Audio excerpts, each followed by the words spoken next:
segmen ini Pak Akil mesti jawab, seberapa siap sih sebenarnya personelnya termasuk dalam durasi waktu 3 tahun itu kan pendek Pak?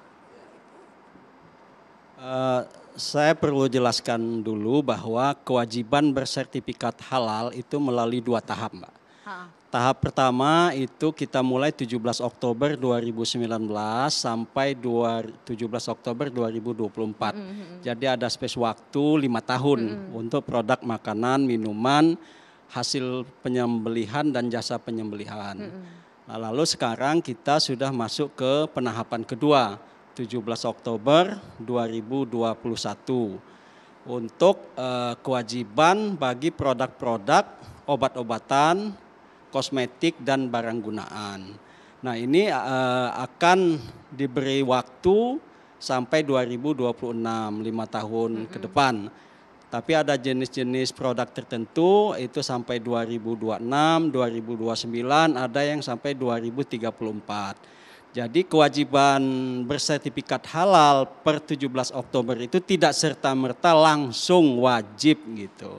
Jadi tugas kami adalah melakukan publikasi, promosi, edukasi kepada semua pelaku usaha untuk menyampaikan bahwa ini produk-produk dan jasa yang berwajib sertifikat halal ini harus kita sosialisasikan.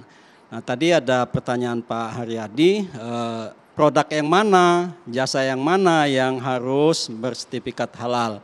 Nah ini kita sudah ada KMA 748 tahun 2021, di situ sudah sangat jelas ada listnya panjang sekali jenis-jenis produk yang harus bersertifikat halal. Dari makanan, minuman, kosmetik, obat-obatan, rinci disebut kalau misalnya minuman susu jenis apa gitu kan.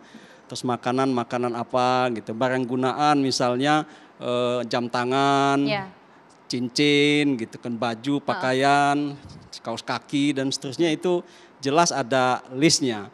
Tapi itu kan secara bertahap seperti kata Bang Andre tadi belum ada sanksi. Karena ini masih kita melakukan promosi, mengajak kesadaran pelaku usaha untuk mendaftarkan produk-produknya untuk mendapatkan sertifikasi halal. Dan tentunya kalau kita melihat jumlah pelaku usaha di Indonesia, ya, kalau menurut data sementara yang kita punya itu ada 65 juta ya. Usaha mikro, kecil, menengah, dan besar.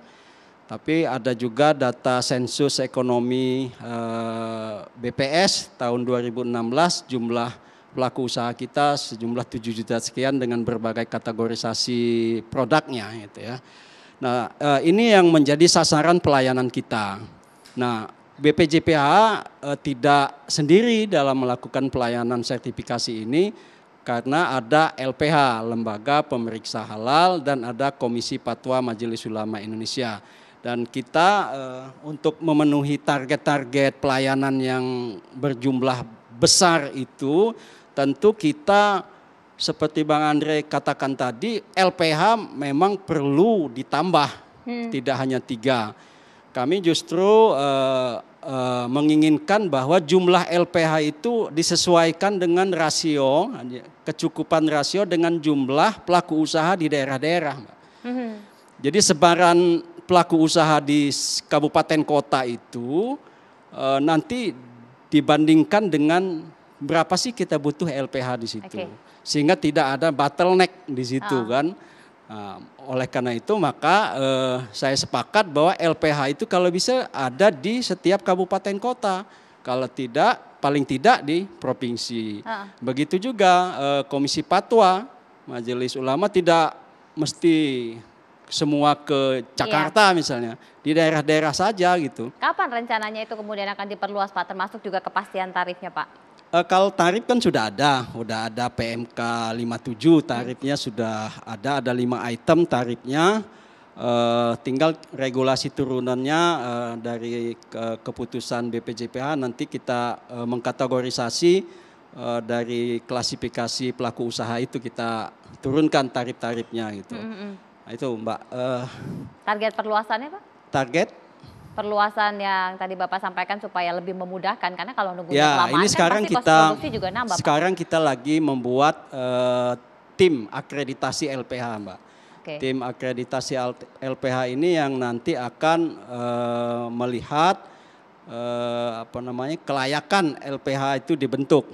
Nah, LPH ini boleh dibentuk oleh perguruan tinggi, oleh pemerintah daerah, kementerian, lembaga, dari ormas Islam maupun dari pemerintah daerah boleh mendirikan LPH dengan syarat-syarat tertentu. Di antaranya syaratnya paling tidak memiliki 3 auditor halal.